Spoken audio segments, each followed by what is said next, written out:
अस्सलामु अलैकुम वरहमतुल्लाह। बहुत से दोस्त ये सवाल करते हैं कि खुश रहने के लिए क्या ज़रूरी है।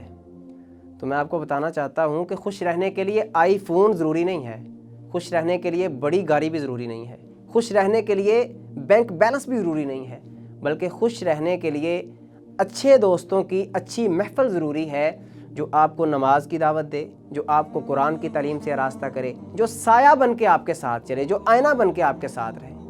अगर आप कुछ गलत करें तो आपके दोस्त आपको बता सकें कि आप गलत कर रहे हैं, और अगर आप कुछ ठीक करें तो आपके दोस्त आपकी पुष्टपनाही कर सकें। तो ऐसे दोस्तों की महफ़िल को इख्तियार कीजिए जो आपके हक़ में बेहतर हो, जो आपको अल्लाह और उसके रसूल की तरफ ले जाएं, जो आपको दुनिया और आखिरत दोनों में फ़ायदा पहुँचा सकें। अस्सलामु अलैकुम वरहमतुल्लाह।